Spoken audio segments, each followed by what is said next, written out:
Hello and welcome back to Podcast with a K. I'm your host Carla with a K, and we are back in the year 2025. It's been a while since I've talked to you. You're listening to WECS 90.1 FM or whatever your preferred podcast listening platform may be. It's been a while.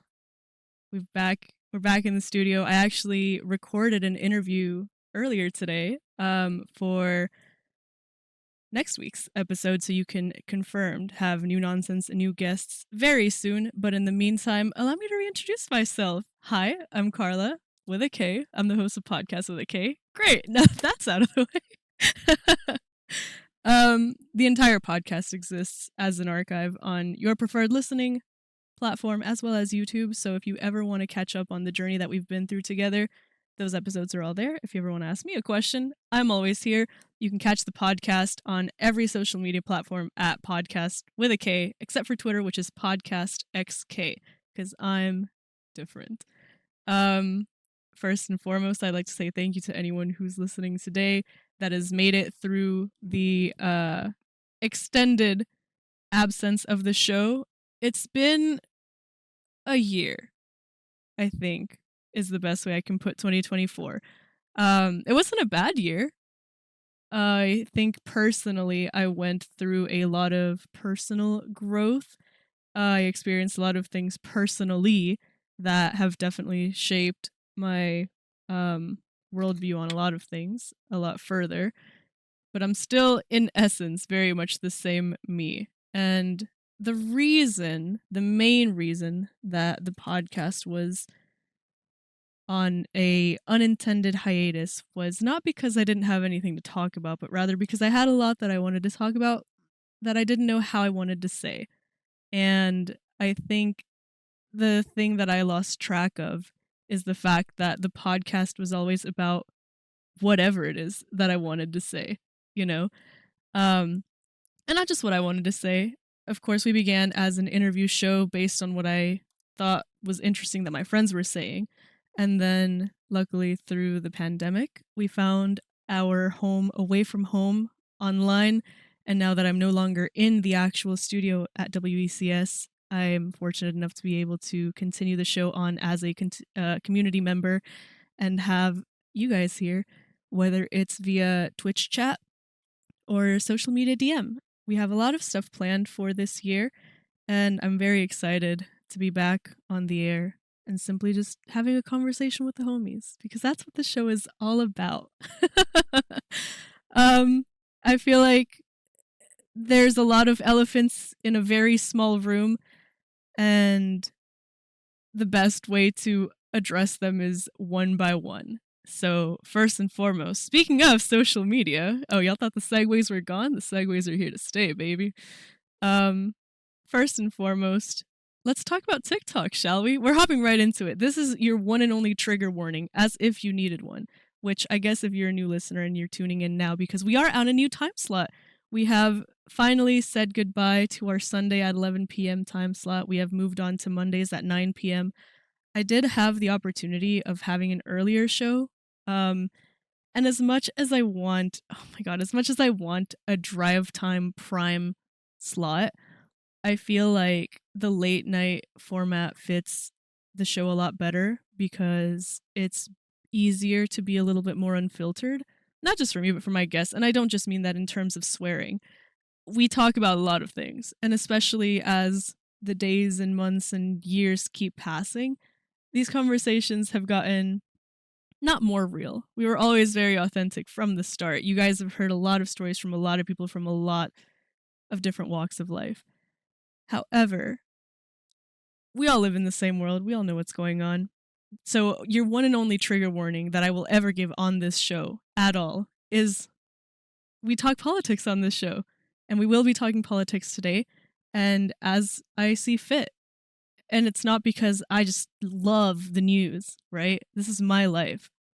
You see politics and you think voting, you think statistics, you think laws and policy.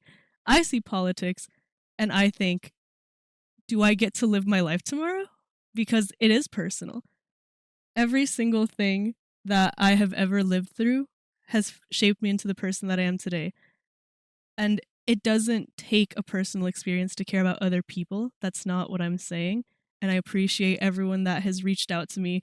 I felt like a local celebrity, dude, ever since the election results were announced. And it's funny that it happened this time. In 2016, it wasn't like this. I'm not making light of any of it. It's not corny. I think it's really cute. A lot of people reached out to me and were like, "Oh my God, I'm so sorry. I'm thinking of you. Let me know if you need anything from me. This is so awful. And I just can't imagine what you're going through." It was like if I had broken all of my bones and I was in a cast and everyone was just offering their condolences, right? And I'm not talking about my friends, right?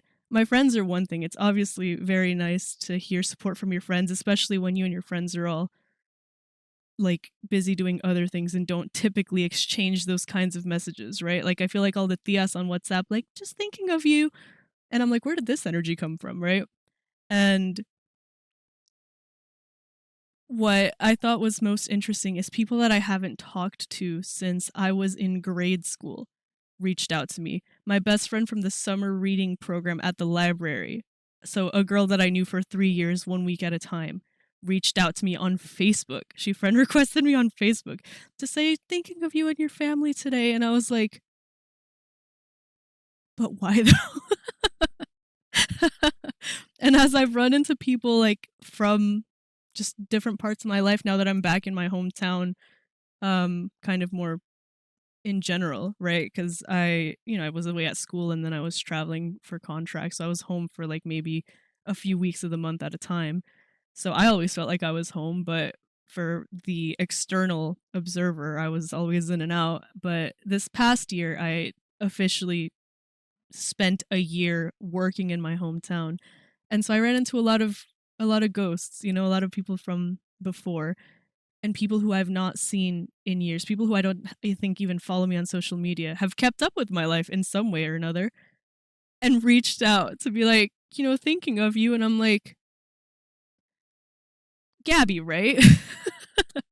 Gabby's not a deliberate example. I know who Gabby is. All right. There is a Gabby. This is not Gabby. Gabby's the first name I saw when I looked at Facebook right now. That being said, you know, like I said, trigger warning over. This isn't meant to be triggering content. This is my life. Welcome to it. Like I said though, that's the serious part of the serious part out of the way, right? The rest of this is going to be just a conversation between me and you. As always, since we are on the air, I will respond to comments as they pop up relevantly, as though you were the guest in the studio. When there's not a guest here with me, it is you in the chat or on social media that is the guest. And of course, if there's anything off topic, I'll get to it during our midpoint song break. And so now that we've reintroduced ourselves in the show and explained the format, hello, welcome to Podcast with a K. You heard at the beginning of the show Where I Belong, featuring We the Kings by Simple Plan and State Champs. You're going to notice a theme. So the first elephant that's in the way and in the room is TikTok. Speaking of social media. It's been a crazy weekend, huh? All right, so for the uninitiated, if there is anyone under any sort of rock, the United States government decided that the one thing that they needed to unite forces on was getting rid of a social media app because it was owned by a foreign adversary. This wasn't a new thing. This has been an attempt that has been being made and revisited since 2016. I want to say Trump picked a fight with it pretty early on. And, it just kind of ran the circle that most bills run in Congress and general news cycles. And we eventually got into this weekend. Very convenient it would be this weekend, before the inauguration, that it was announced that Lucian in chat is saying it was 2020. I gotta say, I feel like this was sooner, dude. I have definitely been seeing efforts to get rid of TikTok for a while in any case. And it was said that we no longer needed to have access to TikTok because TikTok was a security risk. At first, it was promoted as a security risk because it got too much information from your phone. It was just aware of way too much. And who knows what the Chinese are doing with that information, right? If you know me in any capacity, whether you're my friend, my neighbor, someone who saw my tweet on their recommended feed, someone who walked past me when I was having a conversation in Outback Steakhouse, I am such a huge hater of TikTok. I hate TikTok. I've hated it since it was Musical.ly. I don't like that it's a lot of kids having a lot of access to a lot of things. And my problem isn't even the kids. The kids are the responsibility of their parents. I don't like the fact that the TikTok algorithm is so weirdly specific. I don't enjoy having content that is so tailored to me that I had a conversation at lunch and immediately as soon as I open my phone, I'm seeing stuff about it. Like, I know you have my data, all right? Stop flaunting it. And I also am not a fan of the copycat format, right? We had Vine, all right? We had YouTube. We have 1,000,001 video platforms. We did not need another one. That being said, I'm only a hater in the sense of what I like and don't like from a social media platform and from the content that I like, right? I don't enjoy the Burger King foot lettuce voice that everyone uses, but those are all superficial things that I personally don't like. What I don't have beef with is a social media platform for people to exist on, right? I'm not a huge fan of Pinterest, so I don't use Pinterest. I wasn't a huge fan of TikTok, so I didn't really use TikTok. If I posted on TikTok, I was testing something for work or I was promoting a new art piece because I'm not an idiot. I'm going to use the tools and resources that are given to me. I'm going to be mad about it, but I'm going to use it, right? And so I'm just completely going to be clear. I'm not ever going to walk back on it. I've never been a fan of TikTok. I don't like TikTok. I don't care about TikTok. But I don't think that I've ever felt so strongly against something going on with a social media platform. And here's why, right? That concern about security and about your phone was completely a moot point because Facebook was under fire for the same thing, was it not? Zuckerberg was under fire for the fact that he was using data collected from its users as bargaining chips with rival social media companies. And as well, buying out other companies that appeared as rivals, and as well, it was admitted that Facebook did indeed listen to you. This was before it was commonly known or accepted. This was years ago when people were like, yo, I got an ad for something that I think I had like in a dream. Like, there's no way that I've ever typed this into my phone. And Facebook essentially had to admit, this might have been pre-Meta, or maybe right after it became Meta. This was a while ago. Facebook had to admit that, yes, your phone was indeed listening to you. And yes, indeed, using that information to target your ads. And then we all kind of accepted it and moved on. And that was that, We continued on with our life. Instagram starts copying TikTok. Everyone else starts copying TikTok, which brings us to today, in which TikTok is still the app, right? It's TikTok. Everyone's on TikTok. And then the concern becomes that TikTok is causing American citizens to listen to non-American citizens and become un-American. In essence, TikTok is radicalizing the kids.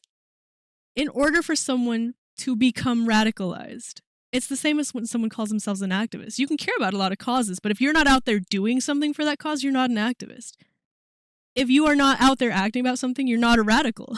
You're simply a kid with an opinion. And for that to be the concern is so hilarious to me because we're supposed to be the country of free speech where we can say what we want, where anyone can say what they want. Are we not? Are we not mad that China and Chinese citizens didn't have Facebook and that Facebook wasn't in China and that was so restrictive and that was so unreal, and how could it be possible that the people are being censored from the outside world? And is that not what we in turn were facing if TikTok were to have been banned? And so from the start, I was like, this is a lot of really, really, really, really hypocritical stuff for a really, really, really big non-issue, right? Like, the misinformation on everything is what it is. And if misinformation on TikTok is the problem, how come then Facebook goes and says, we're not going to be monitoring this because it's not our place to tell people what they can or can't say? Same thing with Twitter, right? The community notes became the only real form of fact-checking that we had because of misinformation spread about different election cycles. And yet, we ended up in the same place where you're saying one thing about one app, but the other apps don't have to live by those rules, right? And then they go and say, we gave TikTok the chance to sell to an American entity, but because it's owned by a foreign adversary, we just can't permit it. And it's like, okay, so then it's not about national security, it's just about wanting to be in control of the apps, of the money that runs through the apps, and also in turn censoring what is said on the apps, because if the concerns are privacy, radicalization, and no mention is made about the money that is made from these apps, now I'm starting to think, it's almost like they didn't want us looking here. And I hate to be a tinfoil hat wearer. It just doesn't go with my aesthetic. I'm more of a gold person anyway, and they just don't really make gold foil like that, right? However, how is this supposed to make any sense? My favorite conspiracy theory is birds aren't real. I feel like that tells you everything you need to know about me and conspiracy theories. But how does it make sense that the conversation is about everything but what really seems to matter, right?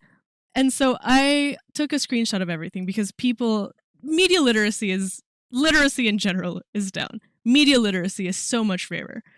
So I got all three things. People were saying I didn't get the pop-up message because TikTok sent a pop-up message. TikTok was supposed to go dark on Sunday, January 19th, okay? And people were saying, well, I didn't get this pop-up message. I only got this one. Well, I only got this one. And people were thinking they were targeted. You got all of them depending on what time of day you checked. The first pop-up said, we regret that a U.S. law banning TikTok will take effect on January 19th and force us to make our services temporarily unavailable.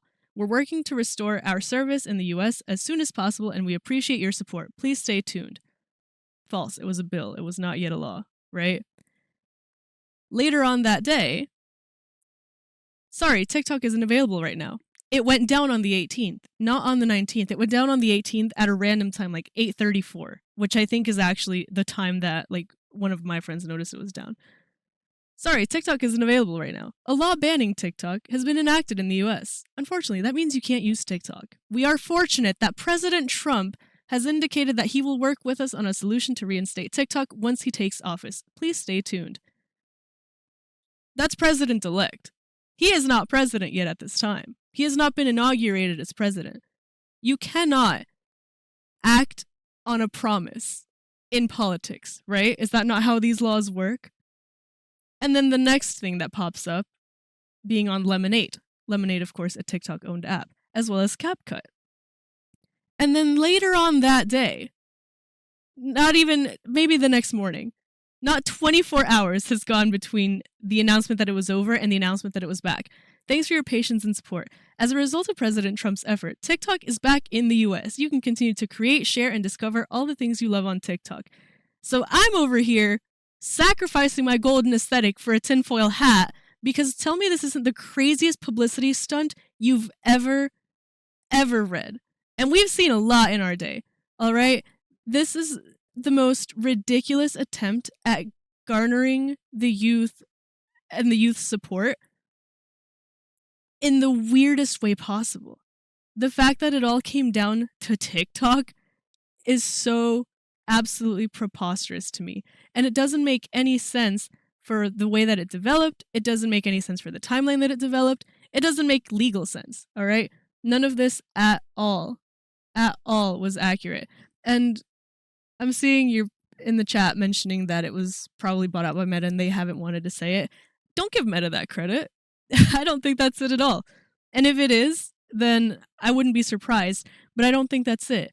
That's also a distraction, right? Because, yes, Meta did lobby for this, by the way. Meta invested, like, I don't even remember how much money, but, like, a significant amount of money for this to happen, right? That being said, if Meta buys it, that's not because Zuckerberg was like, I want it. This is something that goes into a lot more policy, especially considering the fact that the CEO of TikTok was all but humiliated on the on the courtroom floor, considering the senator that kept asking him, are you from China? Are you a part of the Chinese Communist Party? And the poor guy's like, I'm Senator, I'm Singaporean. I'm from Singapore. I fought for Singapore. I served in the Singaporean military consistently. And it's completely completely disappointing that it's not even surprising for it to be such the case that despite that humiliation, everyone has their price. But as far as I'm seeing this from my lens, right? And that's, I think, something that I will focus on at least the podcast from here on out, right? I care about a lot of things. I follow a lot of things. I like being up to date on the news about a lot of things. I like having opinions about things.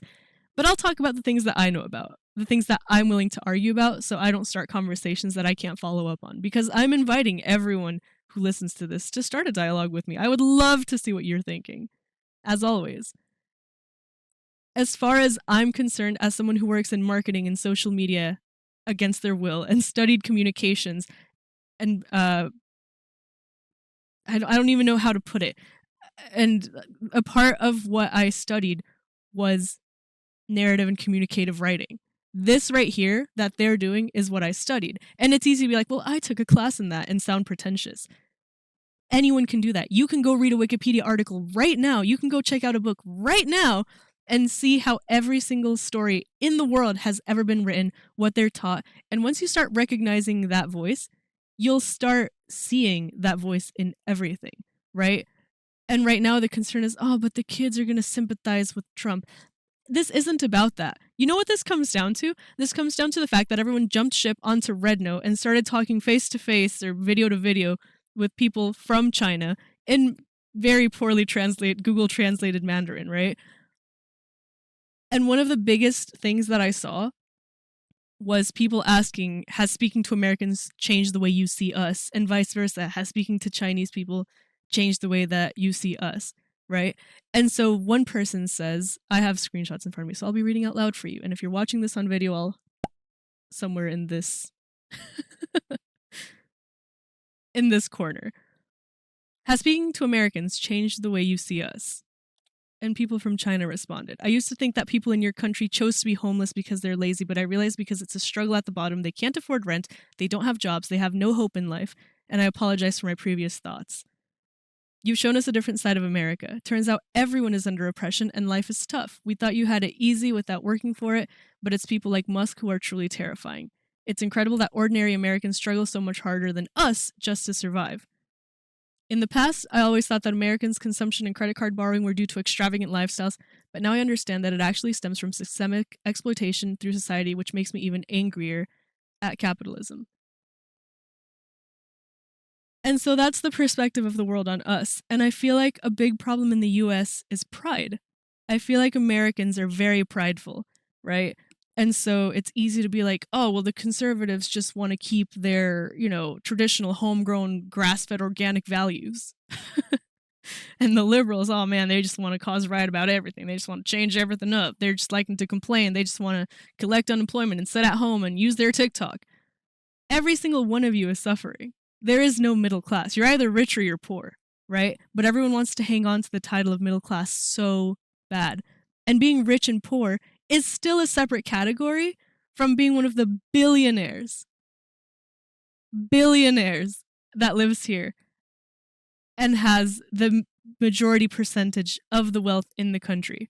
We're living through a revolution, whether you like it or not. We're living through a state of change, and it's unprecedented because it's never happened in this way. We've seen a depression before, but there hasn't been as much money and as much jobs and as many people on the planet and as little resources as we have. We're living through history consistently, and I think what people don't realize is that it's not history repeating itself. History is always writing itself, and you're not going to stay alive long enough to be the victor, all right? That's what it comes down to. We've reached the halfway point. I do have a segue, but I want to break here because we are going to be pivoting. That's all I've really had to say on TikTok. It's ridiculous. It's stupid. Of course, an application connects to your home Wi-Fi network. That's how the internet works. My final point on this is that if it's truly a national security risk, forbid your government officials and forbid the military from using it. If I want to use TikTok from the comfort of my home on my network, that's my problem. If an app is a security risk enough to the point that me using it on my home network is a security risk to you at the Pentagon, then that's a Pentagon issue. That's a problem you got to fix, not me as a consumer. And the fix isn't, oh, well, just ban TikTok. A new TikTok is going to pop up. I knew everything is going to pick up. Work on your national security over there. All right? Let me do what I want to do over here. Is that not the whole point? Is that not like the one part of government that both sides can agree on?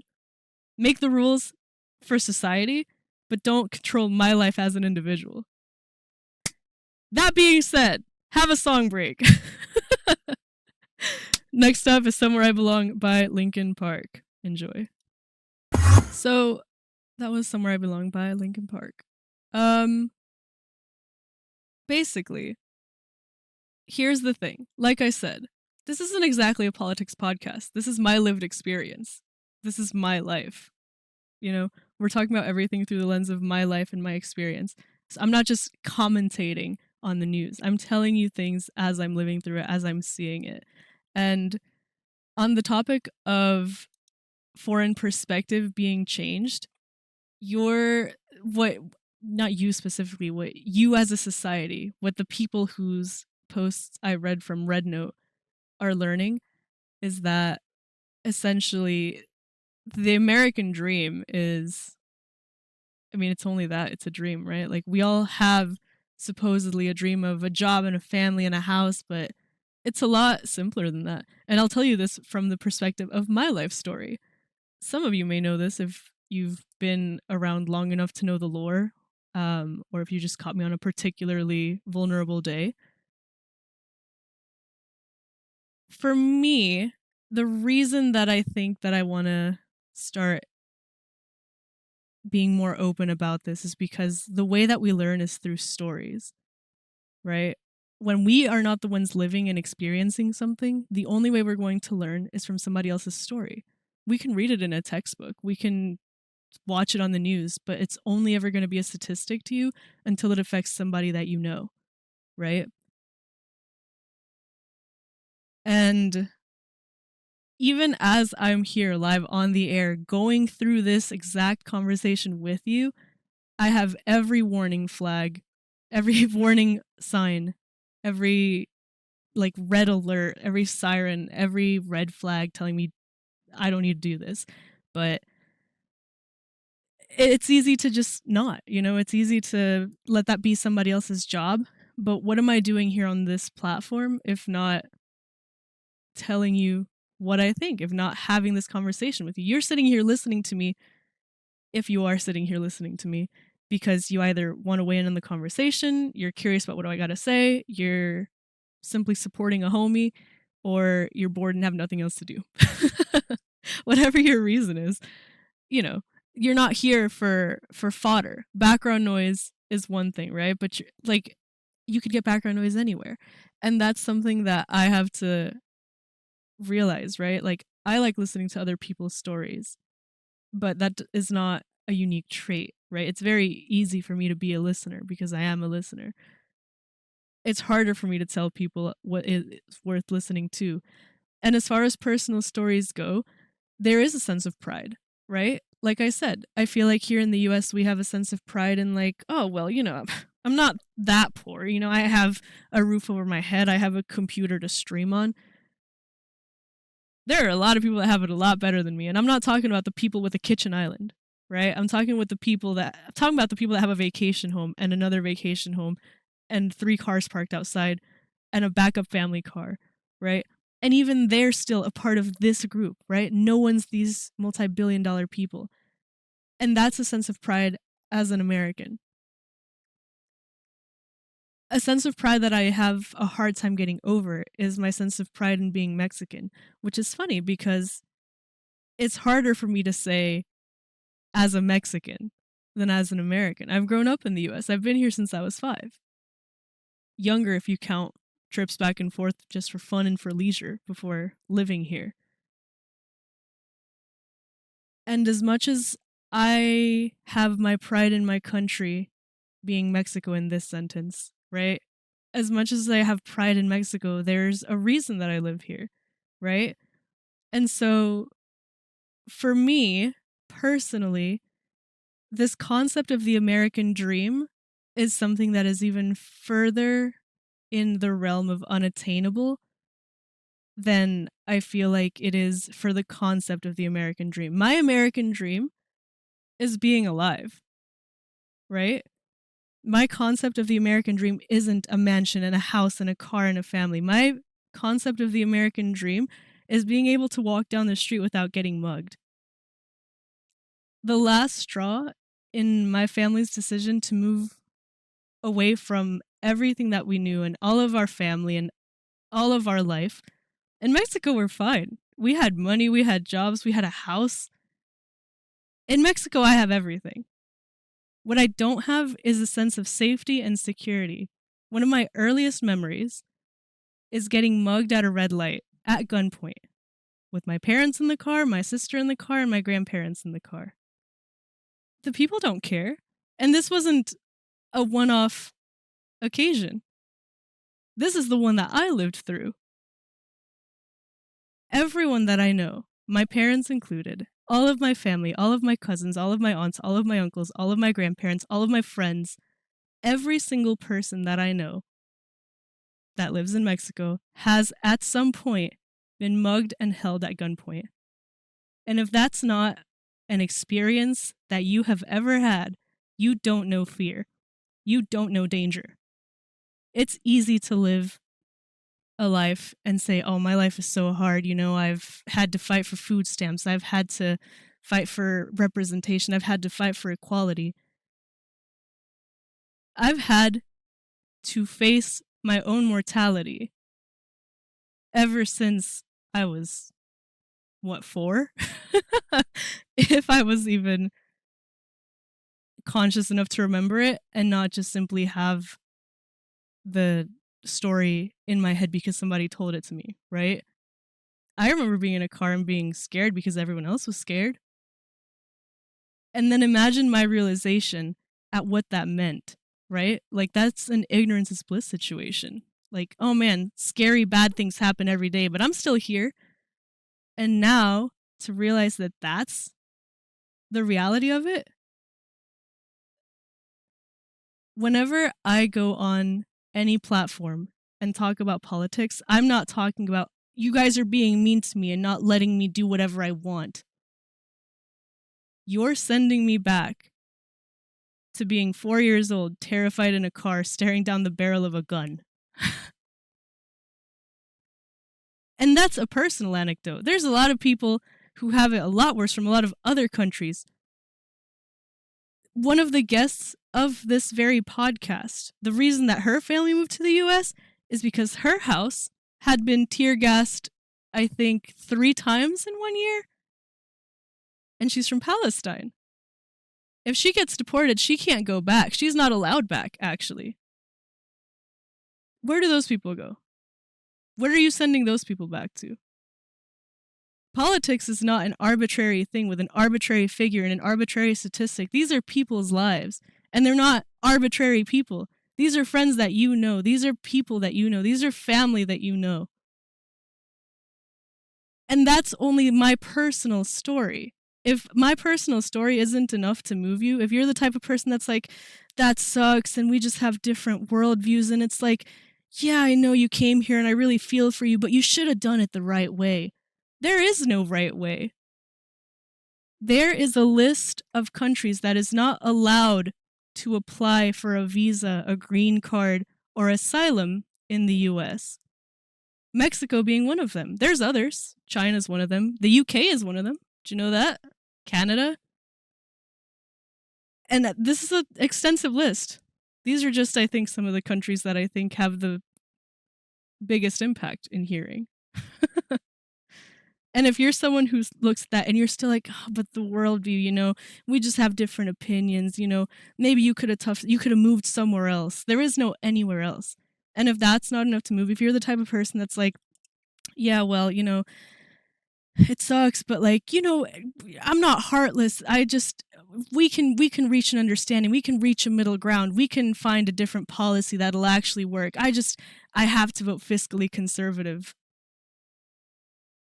Almost $100 billion of taxes.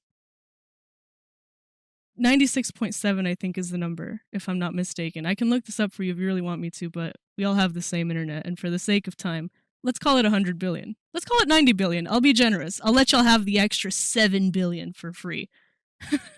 $90 billion of taxes were paid by undocumented immigrants, the people that y'all call illegal aliens, right?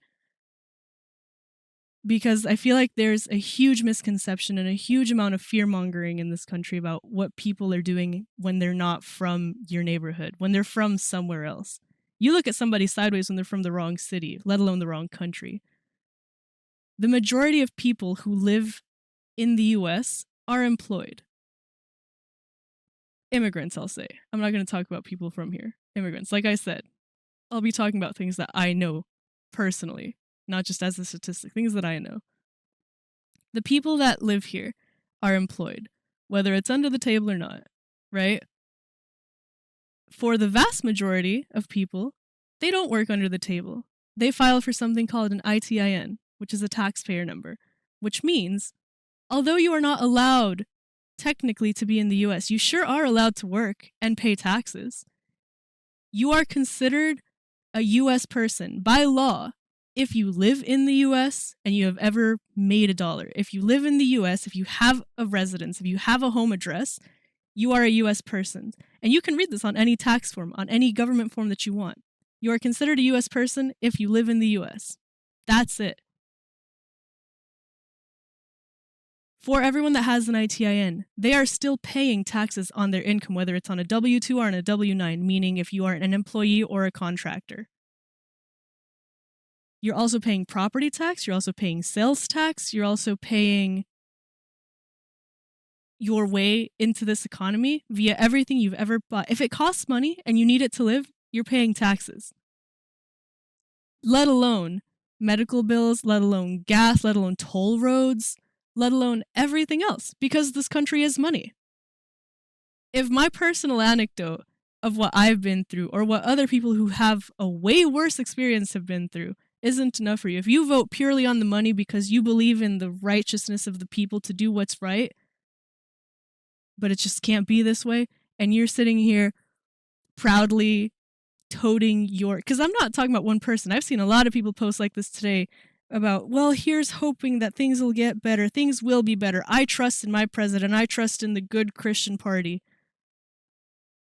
But you're voting against all of these people. You're voting in support of mass deportations. You're voting in support of censorship. You're voting in support of a huge financial loss. If none of the social aspects of this conversation are to your liking, if you're a money-minded individual, you're losing your country $100 billion on just the people that I care about, the people that I'm talking about, right? There is a whole lot more people behind the scenes that are doing a whole lot more things. I'm only talking about one specific group of people, all right? There are other groups of people that have their own situations, whether that's TPS, whether that's refugees, whether that's somebody who is a complete American citizen but has a whatever other different alternative lifestyle that you want to consider it, right? I'm talking about what I have experience with, about what I know about the things that I've studied and the things that I care about, which in this episode are censorship and immigration. And I'm telling you that this is not just a social issue. This is a financial issue. And for a country that is in financial ruin or headed towards it, it's so funny to me that this is the way that people who think that way act, right? For me to sit here face to face and have somebody tell me, oh, but I love you, I care about you, you're not like the other people, you're not like the other Mexicans. Yes, I am. I am the other Mexicans. I am the other people. And I'm not an asshole, so I care about them. And it's hypocritical for somebody to say that they care about somebody and then act in a way that completely jeopardizes their lifestyle. It's very, very easy to be like, oh, we have different opinions. I have a lot of different opinions from a lot of people I know. You're listening to me and you're thinking, she's a Democrat, she's a liberal, she's a this, she's a that. I don't have any desire to sit here and portray myself as a supporter of any individual or party or government official. I'm on the side of whoever is doing the best for the most people, right? Like, I'm not here to talk about the trolley problem with you. I'm talking about real people. I'm talking about who tied those people up to the train tracks in the first place. you know? And that's all that I personally can do, right? Like, I'm not here to be like, I'm here to spread awareness and we're going to fight the good fight. There is no fight to fight. Care about other people.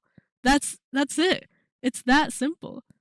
You can't tell me that you care about me and then actively do things that harm me. And it's not just a me selfish thing. There are a lot of people who are in similar or worse situations that are affected by every single thing that you do. That's what happens when you live in a society. And we do live in a society. Is that from the Joker? The Joker was right. We do indeed live in a society. Like, it's crazy to me.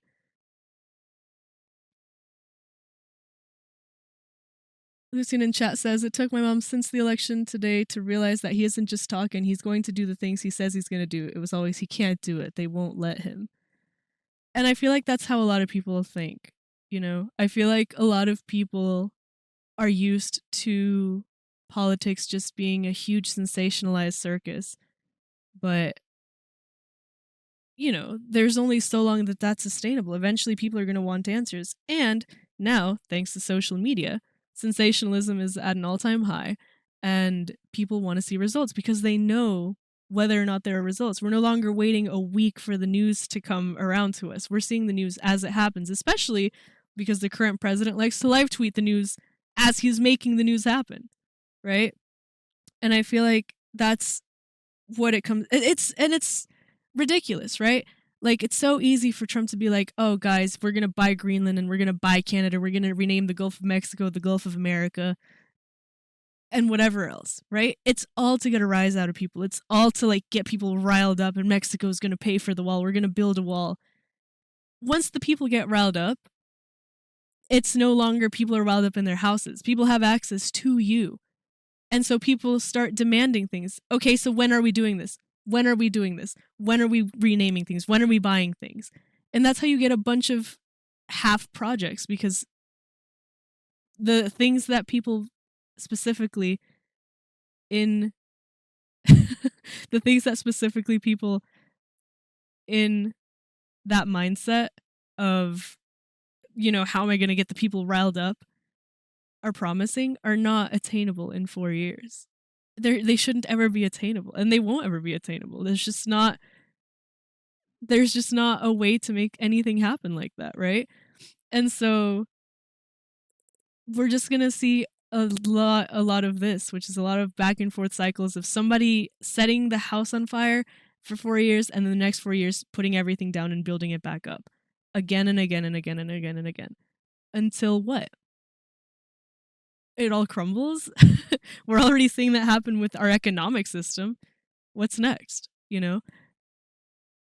And again, I mean, I could sit here and I could talk about literally every other policy. I could sit here and I could talk about how during the inauguration, Trump was like, oh, you guys, there's 2 genders only. I could sit here and talk about how Elon Musk seemed to do the Heil Hitler salute and then double back on it. I could sit here and I could talk about all of these dumb little things that are done for social media virality. Everyone has a social media and publicist coach. Everyone has a swagger coach.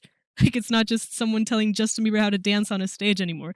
People in politics have these people because everyone wants to be relatable to the voters. Everyone wants to be relatable to their target audience. Everyone wants to go viral on TikTok. None of that is consequential in this, right? Like, these are all distractions from the things that are actually happening. The laws that are actually going into place, the policies going into place. You don't have to care about politics, but you're affected by it. And it's a huge dumb parade, and it's not even controlled by the president. It's controlled by, you know, it's Musk, it's Bezos, it's Zuckerberg. It's controlled by the people with the money. And those are the names that we know. There are so many other rich people whose names you would not recognize, whose faces you would not recognize, people who you don't even know about, people who I don't know about, all right? That's who moves it, all right? It's the people who lobby for this. It's the people who invest in it. It's the people who are paying their lifestyle off and controlling the politics because the money controls the politics. That's what it comes down to. But we're the bargaining chips. We're the pawns. And me, who is used to being a pawn because every single election cycle is, what are we doing about the immigrants? And me being an immigrant and everyone else that I know that's an immigrant. It's really, really nice when you have a path to it, when you have somebody to sponsor you, when you have somebody to marry you, when you have for whatever reason, a military recruiter that makes good on their promise, and also the $10,000 in legal fees and filing fees that it costs to even apply, it's great if you have those resources. If you're even eligible to apply, because you're not from one of the, 30 countries that's not allowed to. There are a lot of people who can't. And what are they supposed to do? And for the US to brag about being number one, about being the best country, about being the top country, to be mad that people want to come here to the country that it's been bragging about being the best country and we're better than you and your country sucks and my country's better. Okay, sure, I believe you. I'm here now. Oh, no. I didn't mean for you. That's what that feels like. All right. So all of this to say, I know we've been kind of going down a stream of consciousness podcast tonight, but I warned y'all at the beginning. All of this to say, the next 4 years, I really hope are going to be the same as the last 4 years and the last 4 years and the last 4 years, where nothing good comes of anything. Nothing bad comes of anything. Things just kind of are, right? Like, again, I'm not sitting here trying to lie to you about it. Biden didn't do very much for us either. He tried, and then the Congress was like, no. A judge in Texas was like, no. And Biden was like, okay. And that's what I'm seeing, right? That's not everything that's going on behind the scenes. Like, for example, the ceasefire that's happening like at the very end of it, and people be like, oh, now he does it. I'm sure there was a lot behind the scenes, a lot of back and forth, a lot of bargaining. No one was sitting there twiddling their thumbs. People are impatient and want things when they want it now.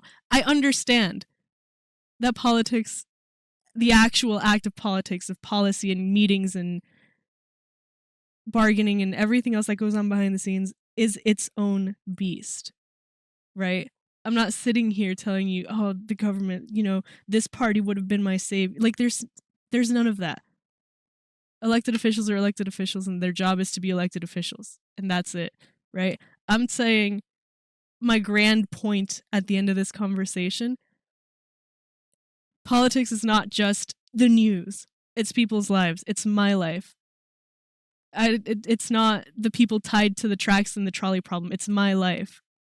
And for every my life, every me that's sitting here telling you, hey, it's me, you're affecting me, there's millions of us. There's billions of us. And that's it. You can't say love your neighbor and not actively love your neighbor. You can't say love your neighbor and then call a hitman on your neighbor, And that's it. That's all I have to say on this topic. My takeaway for you is do that. Love your neighbor. You don't have to be a upstanding Christian conservative to say love your neighbor.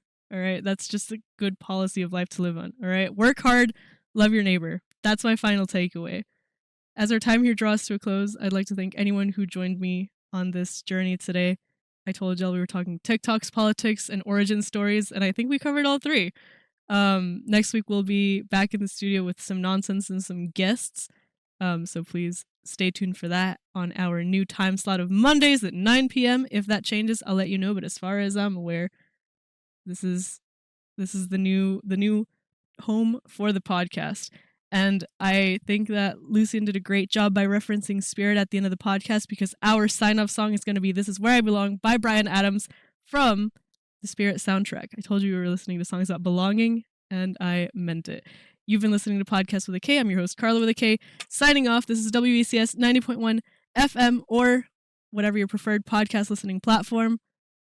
Have a fantastic